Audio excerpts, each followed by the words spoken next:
Hello and Fakhar रागले to all of you. मैं हूं फ़खर सदई और आप देख रहे हैं डिबेट विद फ़खर। आज की डिबेट में बात करेंगे दो बड़े इम्पोर्टेंट खबरें हैं जिस पे बात करनी है यकीनन। एक तो ये है कि इंडियन कश्मीर के यासीन मलिक काफ़ी अरसे से जेल में है। उनके हवाले से खबरें आ रही है कि उनको उनके हवाले से कहा जा रहा है कि जी डेथ सेंटेंस दी जाए। क्या है इसकी बैकग्राउंड स्टोरी, क्या है? मशाल मलिक साहिबा पाकिस्तान में बैठी है, उनका एक स्टेटमेंट भी आया है कि कश्मीरी इस तरह की चीज़ों से नहीं डरते। इसका क्या मतलब है? इस पे बात करेंगे। इसके साथ-साथ दूसरी बड़ी अहम चीज़ है वो है जी इंडिया और चाइना के दरमियान। डॉक्टर जयशंकर साहब की एक ताज़ा स्टेटमेंट है कि चीन यानी India facing a very complicated challenge from China ensuring no attempt made to change status quo in border areas unilaterally. Doctor Jaishankar साहब का ये स्टेटमेंट है। इससे पहले भी हम उनके ये इस तरह के स्टेटमेंट्स पढ़ते रहे हैं कि नॉर्मलसी नहीं है बॉर्डर के ऊपर, यानी एलएसी के ऊपर। ये बात उन्होंने काफी दफा कही है। अब क्या हुआ है इस हवाले से भी पता करेंगे, तो पूछेंगे कि क्या हो क्या रहा है फिर एलएसी के ऊपर। हमारे साथ मौजूद है सीनियर जर्नलिस्ट है फ्रॉम इंडिया, न्यू दिल्ली से हमें ज्वाइन कर रहे हैं Rohit Sharma ji. India matters with Rohit यकीनन आप देखते हैं, उनका जबरदस्त किस्म का चैनल है, वहां पे भी इनका पॉइंट ऑफ व्यू हम सुनते हैं। Rohit ji, thank you very much for joining the show. Thanks a lot for calling me और it's nice to be with you. आपके साथ डिस्कशन भी अलग होता है, लोग बहुत पसंद करते हैं थैंक इंडिया में यू, आपको। बहुत शुक्रिया Rohit ji, thank you very much and बहुत शुक्रिया आपका। एक तो ये है कि ये जो ये यासीन मलिक साहब वाला मामला है कि जेल में तो ये है, काफी अरसा अब हो गया है। बल्कि अभी हम शो से पहले बात कर रहे थे तो मैं इनकी पार्टी का नाम ही कुछ और ले रहा था, मतलब वो फिर रोहित जी ने मुझे बताया कि नहीं यार, इनकी पार्टी तो ये है नहीं, नेशनल कांग्रेस किसी और की पार्टी है। तो मैं कहा यार, अब असल में ये होता है ना, क्योंकि ये लोग अब है नहीं फ्रंट पे, साइड पे हो गए काफी हद तक, तो आपको नहीं याद होता। हालांकि ये मुझे जैसे कहते हैं कि वो फिंगर टिप्स पे बहुत सारी पार्टी जो वहां पे चलती थी, हुआ करती थी किसी जमाने में, तो उनके नाम याद होते थे, उनके लीडर्स के नाम याद होते थे। लेकिन अब ऐसा लग रहा है कि शायद अब वो चीज नहीं रही। लेकिन मामला क्या है, ये जो डेथ सेंटेंस की बात की जा रही, हो सकता है या नहीं हो सकता है, इसके ऊपर एक स्टेटमेंट है, वो फिर मैं पढ़कर और फिर रोहित जी की तरफ जाता हूँ, उनसे पूछेंगे कि उनकी जो वाइफ है जो पाकिस्तान में रहती है, बल्कि इस्लामाबाद में रहती है, उन्होंने बोला है कि जी Kashmiris are not afraid of death. Yasin Malik's wife tells Narendra Modi ji Mashal Malik statements come a day after India sought death sentence for the Kashmiri leader. तो इसके ऊपर थोड़ा सा रोहित साहब आपका टेक चाहूंगा कि मामला, क्योंकि जेल में तो वो है, बहुत सारे केस, एक केस तो है नहीं, और हम टेक्निकल ना आप लॉयर है ना मैं लॉयर हूँ, लेकिन जो जनरल परसेप्शन है कश्मीर के अंदर या फिर बाकी इंडिया के अंदर, या इस तरह के केसों की अगर कोई केसेस की कोई प्रेसिडेंट यकीनन मौजूद होगी, उसमें सजाई भी लोगों को भी होंगी, उस बैकग्राउंड में आपसे मतलब समझना चाहूंगा कि क्या हो सकता है, और जो मशाल मलिक साहिबा कह रही है उसमें क्या हकीकत। मशाल मलिक साहिबा जो बोल रही हैं वो उनका व्यू है, ठीक है, अच्छी बात है। कश्मीरीज आर नॉट अफ्रेड, तो या सारे कश्मीरीज का ठेका तो उन्होंने लिया नहीं। राइट। कश्मीरीज हमारे हैं, कश्मीरीज बिलोंग टू इंडिया और वो जानते हैं कि उन्हें क्या करना है। मशाल या मलिक साहिबा अपने आप में खुद आकर के बोल रही हैं कि आई एम और मेरे हस्बैंड, हम तो ही हैं ठेकेदार कश्मीरियों के। तो ऐसा तो कुछ सही। कश्मीरी इससे अदरवाइज सोचते हैं। इन्होंने बोला कि Kashmiris are not afraid of death. या ये उन टेररिस्ट की तरफ से, आतंकवादियों की तरफ से बोल रही हैं जो कि सबसे ज्यादा डरते हैं। आकर के कहीं पे भी बॉम्ब प्लांट करके चले जाते हैं, खड़े रहे ना वहां पे, जहां हम्म, पे किसी इनोसेंट आदमी को मारते हैं, ये किसी इनोसेंट कश्मीरी पंडित को मारते हैं, वहां खड़े रहे ना। अगर ये हिम्मत है तो डरते सही। नहीं है, ये डरते नहीं है क्या? अरे सबसे ज्यादा ये डरते हैं हमारी आर्मी देख करके, जो भागते हैं ना। एक एक वीडियो नहीं है, 500 वीडियो इनके भागते हुए के। बुरहान वानी जो भागता था ना, वो भागता ही रहा एंड तक। तो ऐसा नहीं है, एक दो नहीं, ये जो आतंकवादी हैं जिनकी ये ठेका ले रही हैं, कश्मीरी लड़के हमारे पास आर्मी में जॉब कर तो रहे हैं, वो तो बिल्कुल। नहीं डरते, हम मान रहे हैं। और वो भी क्लेम करते हैं कि हम नहीं डरते। हमारी पुलिस में जो कश्मीरी लड़के हैं वो भी क्लेम करते हैं हम नहीं डरते। तो ये मैडम जो बोल रही हैं वो टेररिस्ट यानी कि आतंकवादियों की तरफ से बोल रही हैं। अगर वो मैडम नहीं डरती तो इस्लामाबाद में क्यों बैठी हैं? आए ना, हस्बैंड तो दिल्ली इंडिया में, और हाँ वो बिल्कुल। इस्लामाबाद में बैठी है, क्यों बैठी है? भाई आए यहाँ पे, आपकी शादी यहाँ हो गई, आपका कंट्री अब ये है, इधर आइए, आप इतने साल से अपने हस्बैंड को छोड़ के वहां क्यों बैठी? कोई तो रीजन होगा ना मैडम, इसलिए क्योंकि आप भी अफ्रेड हैं, आप डेथ से अफ्रेड नहीं, आप जेल से डरती हैं कि आपको जेल भेजा जा सकता है, आपके भी आता आपके ऊपर भी केस ना पड़ जाए ना। और अगर अगर आप होंगी उस लायक तो केस पड़ेगा, आपने वो कुछ काम किया होगा तो जरूर पड़ेगा, नहीं किया होगा नहीं पड़ेगा आपके ऊपर। अब ऐसे कितने, बुरहान वानी की फैमिली में किसी एक पे केस पड़ा है? नहीं, टेररिस्ट था, एनकाउंटर हुआ था उसका। अब आपके दिल में कहीं चोर है इसलिए आप बाहर बैठी हो ना, वरना आप आइए श्रीनगर में रहिए, बुरहान वानी की फैमिली तो रह रही है कश्मीर में, क्या प्रॉब्लम है? किसी उसके भाई को, बहन को, उसके फादर पे, मदर पे किसी के ऊपर एक एफआईआर भी है, केस तो भूल जाइए, नहीं है। हम नहीं करते, हम किसी भी टेररिस्ट की फैमिली को परेशान नहीं करते, जिसने हथियार उठाए, जिसने इलीगल काम किया, हम उसी के खिलाफ एक्शन लेते हैं। अब जहां तक बात ये कि ये जेकेएलएफ के चीफ यासीन मलिक, इनके ऊपर टेरर फंडिंग का केस है, टेरर फंडिंग का जो केस है उसमें इनको लाइफ इम्प्रिजनमेंट हो गई है। इससे ऊपर टेरर फंडिंग केस में एनआईए मांग रही है death penalty, of course no doubt NIA मांग सकती है, और कोर्ट्स हैव टू डिसाइड। हाँ, एक दौर था 1990s का जिस समय ये खुद भी एक टेररिस्ट हुआ करते थे, इसमें कोई शक नहीं, ये मानते हैं। उसके बाद इन्होंने गन को छोड़ दिया, लेकिन गन को छोड़ दिया इसका मतलब ये नहीं है कि इनके पास्ट क्राइम्स जो थे वो छूट गए, वो इनके ऊपर अब भी, और उसमें कई केसेस में ये हैं, तो उसमें डेथ पेनल्टी हो सकती है, कोर्ट को देखेगा, 100% दी जाएगी। ठीक है। अभी जिस केस में है उसमें नहीं दी है कोर्ट्स। अब ये भी बोला जाता है कि कोर्ट्स जो है मुसलमानों को जस्टिस नहीं देते, हम डेथ पेनल्टी मान रहे हैं, कोर्ट मना कर रही है, ये भी देख लीजिए आप। ये तो मेरे ख्याल में ये बात मेरे ख्याल में अब बहुत सारे लोगों को समझ आ गई कि ऐसा नहीं है। बहुत सारे केसेस ऐसे हुए हैं कि उसमें मुसलमानों के केस थे और बाकी लोगों को, कम्युनिटीज को उसमें सजाएं हुई है। तो मेरे ख्याल ये बात गलत है, कोर्ट्स को नहीं होना चाहिए। अगर किसी को ऐसा डाउट है तो मेरे ख्याल फैसले आए हैं इस तरह के वो डाउट्स खत्म हो जाने चाहिए। अच्छा, अब रोहित जी एक चीज मुझे थोड़ी सी अगर आप बता दें, नेशनल कांग्रेस जो है, या सॉरी नेशनल कॉन्फ्रेंस है गालिबन, इनकी जो स्पोक्स पर्सन है सारा हयात शाह साहिबा, वो कह रही कि फेयर ट्रायल का मौका दिया जाए और इनकी इस तरह की चीजों से, लाइक डिसलाइक से या उस तरह के डिसीजन से किसी को फायदा नहीं होगा। ये लोग क्यों ऐसा कह रहे हैं? ये जो आप बात कह रहे हैं कि ये जो अदालतों के हवाले से कुछ कंसर्न्स है, तो शायद ये स्टेटमेंट में भी ये आ रहे हैं, क्यों वजह? ये नेशनल कॉन्फ्रेंस की जो स्पोक्स पर्सन है, नेशनल कॉन्फ्रेंस पार्टी किसकी? फारूक अब्दुल्ला की। और फारूक अब्दुल्ला साहब बड़े आराम से फ्रीली घूम रहे हैं, उनके ऊपर एक केस नहीं। कश्मीर में ही रहते हैं, कश्मीर में रहते हैं, कश्मीर में श्रीनगर में रहते हैं। हमारे एमपी हैं, हमारे हमारे हमारे मिनिस्टर रह चुके हैं, यूनियन में मिनिस्टर, चीफ मिनिस्टर रह चुके हैं। फारूक अब्दुल्ला साहब के ही सामने, उनकी नाक के नीचे ही ये टेरर स्टार्ट हुआ कश्मीर में। फारूक अब्दुल्ला चीफ मिनिस्टर थे और उस समय बोला जाता था कि जब कश्मीर जल रहा था तो फारूक अब्दुल्ला गोल्फ खेल रहे थे, है या नहीं? सो रहे थे, गोल्फ खेल रहे थे वो। उनको गोल्फ का शौक है, उनकी वाइफ यूके से हैं, तो वो गोल्फ जाते थे, यूके भी खेलते थे, यहाँ भी खेलते थे, ये बोला जाता था, ठीक है। और ये इनको ये पूछिए कि क्या फेयर ट्रायल कभी नहीं मिले इनको भी फेयर ट्रायल मिली और इनकी पूरी फैमिली को और इनकी पूरी पार्टी को फेयर ट्रायल मिली। वरना कोई अगर पाकिस्तान होता ना तो एक इमरान खान को किस पूरी तरह से लपेटा पता चल जाता। और इमरान खान ही नहीं, वो बेचारी शिरीन मजारी, उसने तो, शिरीन मजारी ने तो नहीं चलाया था ना घर कोर कमांडर का? बिल्कुल क्या हुआ? बिल्कुल नहीं, है ना शाह महमूद कुरैशी ने लाया था, आज तक बाहर नहीं आए।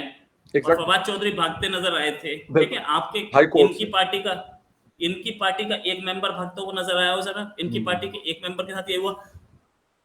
फारूक अब्दुल्ला के ऊपर मॉरल रिस्पॉन्सिबिलिटी है इस चीज की कि फारूक अब्दुल्ला जिस दिन वो एक्सोडस हुआ था, वो 1990 का वो दिन, जिस दिन वो जेनोसाइड हुआ था, पंडित वाला कश्मीरी पंडित्स का, जिसके ऊपर पूरी कश्मीर फाइल्स मूवी बनी है, वो उस दिन भी, जिस दिन वो कश्मीरी भागे थे, उस दिन भी फारूक अब्दुल्ला चीफ मिनिस्टर थे।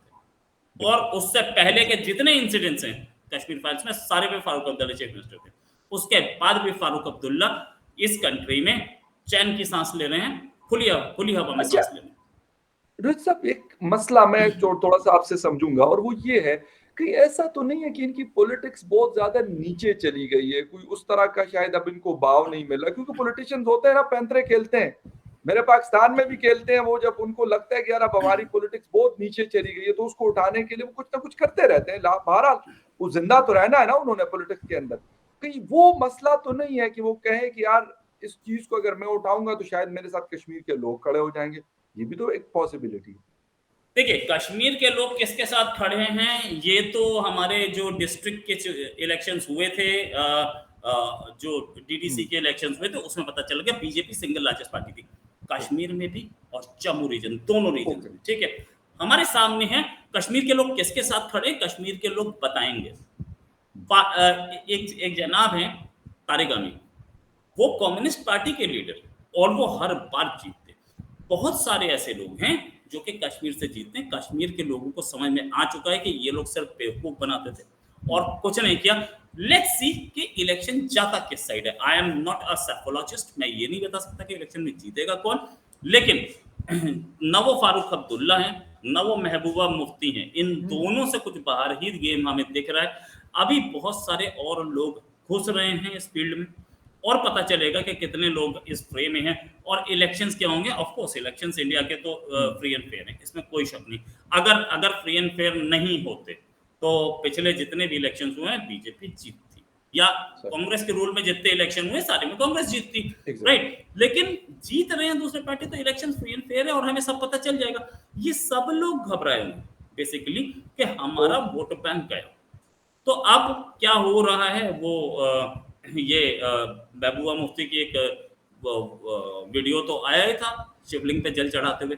आएगा, हुँ, आएगा, अभी आएगा। सही उनको सही, अच्छा। इनके एक एक महबूबा मुफ्ती की नहीं, ये फारूक अब्दुल्ला भी तो जय माता दी जिग्गा रहे थे। ये सब आएंगे, डोंट वरी, डोंट वरी, सब चलो, लाइन पे आएंगे, क्योंकि इन्हें समझ में आ गया जिन जम्मू कश्मीर के इलेक्टोरेट में चेंज, वो चेंज कैसे है कि 50 साल से या आज़ादी के बाद से, जो इंडिपेंडेंस के बाद लोग कश्मीर आके सेटल हो गए थे पाकिस्तान से, हिंदूज, हुँ, उनको वोटिंग राइट ही नहीं मिला था, जिसकी वजह से ये लोग पावर में बैठे थे। अब इलेक्टोरेट चेंज हुआ है थोड़ा, और चेंज होने के बाद they going to face the music, और इसके बाद इनको भी समझ में आया कि ये लोग कर क्या रहे थे। ये लोग कश्मीर के वोट पर अपने आप को राजा बना रहे थे। ओके, अब आएगा बिल्कुल सही, सामने। बिल्कुल सही। अब स, जी, जी। अब पता चलेगा बकरवाल कौन है, अब पता चलेगा ट्राइबल क्या होता है, हुँ, अब पता चलेगा कि जम्मू कश्मीर में आपने जिन लोगों को मार के भगाया था वहां श्रीनगर से, वो लोग कश्मीर में, वो लोग जम्मू वैली में आके सेटल हुए हैं, फाइन, उनका भी जी। वोट काउंट होगा। लेट्स बिल्कुल सी। स अच्छा, बिल्कुल सही है। हाँ, ये तो पता चल जाएगा। और जितनी पार्टीज़ हैं जो किसी ज़माने में बड़ी पावरफुल होती थी, अब लगता ये है कि उनकी जो पावर है वो काफ़ी वीक हुई है या बहुत कम हुई है। और वो लाज़मी-सी बात है, खबरों में रहते थे और सारा कुछ होता था, लेकिन अब वो चीज़ नहीं रही है। थोड़ा-सा मूव करते हैं कश्मीर से एलएसी की तरफ, और फिर डॉक्टर जयशंकर साहब बड़े एक्टिव रहते हैं। आप लोगों के एक्सटर्नल अफेयर्स के मिनिस्टर हैं।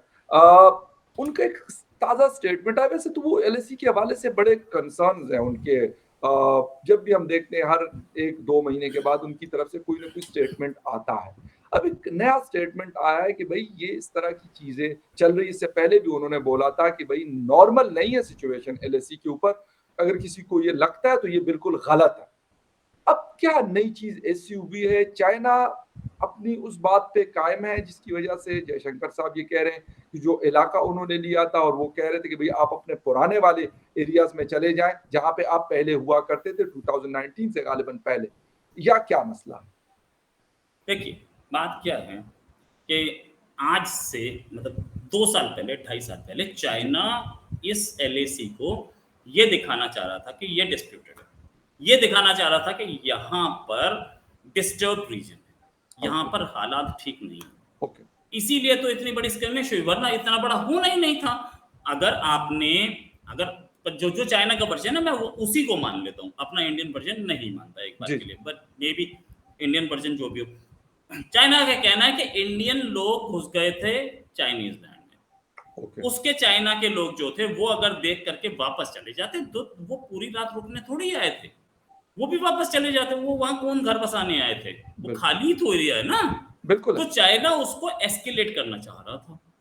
और चाइना जब भी कभी आता है इस रीजन में, नहीं होता ऐसा कि यहाँ गोली चले। यहाँ पे डंडे हैं, हाँ और डंडे हाँ पे अब वो जैसे बोलते हैं कील वगैरह हाँ वेल्डिंग भी करा बिल्कुल, ली गई है, नेल्स लगा लेते हैं। उसी से मारा जाता है। ठीक है, वो लड़ाई होती है जो आज से 6-7 हजार साल पहले हुआ करती थी। लेकिन चाइना पहले इसको डिस्प्यूटेड दिखाना चाह रहा था। हाँ चाइना ये दिखाना चाहता था कि ये इस रीजन में पीस नहीं है, ट्रैंक्विलिटी नहीं है, प्रॉब्लम है। जी आज आप स्टैंड समझिए। आज बार बार चाइना चाइना के फॉरेन मिनिस्टर का स्टेटमेंट था that border is peaceful. Indian foreign minister बोला ना ना ना, पीसफुल नहीं भैया, जब तक यहाँ पे ठीक नहीं हो जाए तब तक हम नहीं मानेंगे। दोबारा स्टेटमेंट आई है। ये शायद पिछले 2-3 महीने में तीसरी चौथी स्टेटमेंट है। क्यों हो रहा है ये? वाई चाइना वॉन्ट्स कि ये जो बॉर्डर है इस पे पीस आ जाए, और इंडिया नहीं चाहता। इंडिया बार बार बताना चाह रहा है कि नहीं, पीस नहीं है, तमीज में आ लो। इसलिए क्योंकि चाइना डर गया है। चाइना को समझ में आया कि बेटा मैटर बहुत सीरियस हो गया। अब बिल्कुल। तो इंडिया इतना सारा असला बारूद लेके पहुंच चुका है, टैंक्स लेके पहुंच चुका है, और इंडिया बिल्कुल अपना सर्च रेडी पे। इंडिया ने पिछले, अगर आप पिछला 1-1.5 साल देखें, हर महीने 4 मिसाइल टेस्टिंग टीम के। उसके साथ साथ आपने राफेल लेके आए हो, आप उसके साथ हाँ से जितनी सबमरीन विक्रांत जो इंट्रोड्यूस। आप लोगों का शिप कैरियर है, बहुत बड़ी एक चीज है यार। मतलब बहुत कम दुनिया के शायद 5-6-7 ममालिक के पास है। या और इसके बाद नेक्स्ट जो हमारा बन रहा है वो कैटोबार टेक्नोलॉजी के हाँ साथ है। तो कैटोबार टेक्नोलॉजी तो बहुत कम के पास है। बिल्कुल है। तो देयर टू टेक्नोलॉजीज, टोबार एंड कैटोबार। तो कैटोबार टेक्नोलॉजी नीचे कैटapult लगी होती है जिससे वो पुश करता है। अब हम्म, कैटोबार से भारी प्लेन भी टेक ऑफ कर सकता है। स्टोबार जो होता है शॉर्ट टेक ऑफ होता है, और बिल्कुल शॉर्ट टेक ऑफ में नीचे से कोई पुश नहीं होता, अपने एग्जैक्टली। आप। बट अभी तक हमारे पास टोबार है दोनों, अभी कैटोबार आ रहा है। ये समझने वाली बात है कि इंडिया ने अपने आप को किस लेवल, इंडिया ने अग्नि टेस्ट किया है, इंडिया ने एक मिसाइल से 10 बॉम्ब टेस्ट किए हैं। इंडिया ने 8,000 किलोमीटर तक टच कर लिया। इंडिया उसको 8,000 नहीं बोलता है, चाइना बोलता है तुम 8,000 गए हो। ठीक है, हम्म, एज वी आर टॉकिंग तब भी नो टाइम लगा हुआ है टेस्टिंग का। हम्म, इंडिया की एक्सरसाइजेस कहां कहां हो रही हैं। ठीक है, हम्म, देन चाइना के ऊपर इंटरनेशनल प्रेशर भी है। और इस हाँ ये पिछले 2 साल 3 साल के आसपास हुए इसके। 3 साल में इंडिया ने जो अपना इंटरनेशनल एरिना बनाया है, आज ही की खबर कि इंडिया अभी पापुआ न्यू गिनी गए थे हमारे प्राइम मिनिस्टर, हाँ बिल्कुल। वहां पर पापुआ न्यू गिनी में अमेरिका बेस बना रहा है। हाँ बिल्कुल है। नया खबर, ठीक यस, है। अब वो एंथनी ब्लिंकन की अमेरिका उनसे अगर, मुलाकात हुई थी। या या अब अमेरिका बेस बना रहा है, तो आप समझ लीजिए क्या हुआ है। अमेरिका का कोई प्रेसिडेंट गया हो तब बेस बना हो तो मैं मानूं, एग्जैक्टली। तो कोई तो था, किसी की बिल्कुल वजह से हुआ ये गेम। अच्छा, बिल्कुल। आगे बात करते हैं। चाइना को समझ में आ गया कि बेटा गलत जगह पंगा ले गया मैं। ठीक है, हम्म, और इस गलत पंगे में कहीं ऐसा ना हो कि मामला उल्टा पड़ जाए, इसलिए चाइना बार बार ये क्लेम कर रहा है कि नहीं नहीं एवरीथिंग इज फाइन यार, बॉर्डर बिल्कुल साइन। और बार बार हमारे फॉरेन मिनिस्टर बोल रहे हैं कि यार सुनो, तुम गड़बड़ कर रहे हो। ठीक है, हम ये पसंद नहीं करेंगे। इतना इतना कुछ स्टेक पे। दूसरी चीज, इंडिया ने जो टिकटॉक बैन किया और उसके जो एप्स बैन किए, उससे उसे नुकसान हुआ। ठीक है, पहली चीज। दूसरी चीज, इंडिया कहीं और उसके ऊपर एम्बार्गो ना लगा दे, क्योंकि चाइनीज इकोनॉमी खतरे में है। और चाइनीज इकोनॉमी को अगर कहीं से इस समय ऑक्सीजन है तो इंडियन इकोनॉमी से। हम्म, 125 बिलियन से ऊपर का ट्रेड, और वो हाँ बिल्कुल। 125 बिलियन से ऊपर का जो ट्रेड है वो पूरा का पूरा सरप्लस चाइना के पास जा रहा है। यस ठीक है, बिल्कुल। अगर वो सरप्लस चाइना के पास जा रहा है तो चाइना के पास इस समय पहले ही पैसा नहीं है। चाइना की फिगर्स जो है फैब्रिकेटेड फिगर्स हैं, क्लोज्ड इकोनॉमी है। वो जो फिगर बताते हैं वो माननी पड़ेगी, एक्चुअल फिगर्स उससे कम है। साथ ओपन नहीं है जिस तरह बाकी कंट्रीज की होती है। राइट बिल्कुल। राइट। अच्छा एक, दूसरी चीज जी जी दूसरी प्लीज चीज प्लीज। चाइना की जो फिगर्स हैं वो गलत हैं। इकोनॉमी उससे थोड़ी थोड़ी या ज्यादा कम है। प्रॉपर्टी मार्केट डूब रहा है। चाइना की ट्रेड वॉर अमेरिका के साथ चल रही है। हाँ और बिल्कुल, काफी एक सवेयर बहुत है। इंपॉर्टेंट चीज, सिवियर, वहां से पैसा नहीं आ रहा, इंडिया से ले रहे। एक और बहुत इंपॉर्टेंट चीज, नेटो प्लस में इंडिया को इनवाइट किया गया। अब नेटो प्लस क्या है? नेटो प्लस वो अमेरिका का वो अलायंस है जो कि नेटो के बाहर है लेकिन नेटो टाइप है।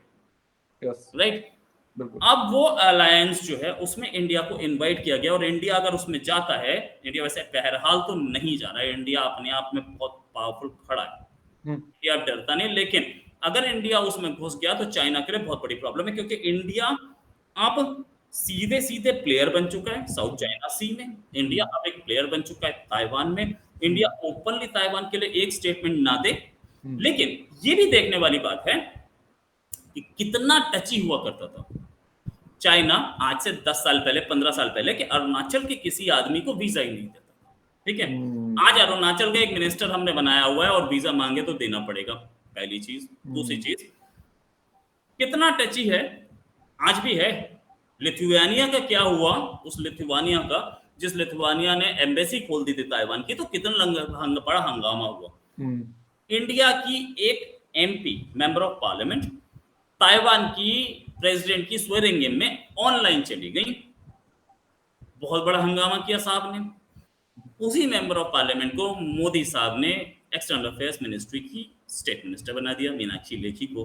अब क्या करोगे, आज वो बात कर लेते हो तुमसे, ठीक है। तो उसे पता है, चाइना को पता है कि इंडिया कुछ बोल नहीं रहा है, लेकिन काम वो कर रहा है जो हेड ऑन कोलिजन वाले हैं। अच्छा, एक लास्ट रोहित जी, एक लास्ट क्वेश्चन, और वो ये है, कल परसों में एक आर्टिकल पढ़ रहा था कि इंडिया में भी मतलब टेक ओवर कर सकता है नेक्स्ट 10 इयर्स में या 5 इयर्स में to China as a global power. तो ये वाली चीज भी तो एक थ्रेट हो सकती है, और ये थ्रेट सिर्फ चाइना को नहीं होगा, ये पाकिस्तान को भी नहीं होगा, पाकिस्तान को भी नहीं होगा, लेकिन ये यूएस को भी तो होगा। ये वाला थ्रेट तो ऐसा नहीं है कि वो यूएस कहेगा कि नहीं यार मेरी जगह पे अगर कोई आ रहा है, वो रशिया को उसने हटाया था, उसको नहीं आने दे रहा था। तो इंडिया के लिए भी तो ये चीज हो सकती है। चाइना को तो लाजमी सी बात, चाइना के साथ तो डायरेक्ट क्लैश है, लेकिन ये चीज भी तो हो सकती है कि वो चाइना भी इससे परेशान हो। और मेरा ख्याल ये है, मैंने बल्कि कुछ एक्सपर्ट से भी पूछा, वो कहते हैं हाँ ये पॉइंट है, अमेरिका परेशान है और अमेरिका को ये चीज अच्छी नहीं लगती कि मतलब एशियन कंट्री, चाइना भी तो बेहतर कंडीशन पे था, सुपर पावर तो नहीं था, लेकिन अमेरिका को यही तो मसला हुआ उनसे। अब इंडिया को अगर होगा तो इंडिया से उनको मसला। देखिए एक चीज, हेनरी किसिंजर ने बहुत बड़ी चीज बोली थी कि America does not have permanent friends और परमानेंट एनिमीज। एग्री, बिल्कुल सही। It only has permanent interests. Yes. Simple. Henry Kissinger बोले भाई मैं कौन हूँ, ठीक है, उनके वो तो एक्सपर्ट माने जाते हैं, उनके सेक्रेटरी ऑफ स्टेट थे। ये चीज के अमेरिका की डोमिनेशन कहाँ है, अमेरिका की हेड ऑन कोलिजन चल रही है चाइना से, वो साउथ चाइना सी हो, या वो इकोनॉमी हो, या वो ताइवान हो, या वो पैसिफिक ओशन हो, या वो इंडियन ओशन, हर जगह, ठीक है। अब हर जगह अमेरिका को इंडिया की जरूरत है, माने या ना माने, इंडिया की जरूरत पड़ेगी। वो इंडिया को अगर आज अमेरिका ढूंढ रहा है, या क्वाड में ला रहा है, या वो I2U2 में ला रहा है, या वो दूसरे फोरम्स पे ला रहा है, तो India America does not have permanent friends, it has permanent interests.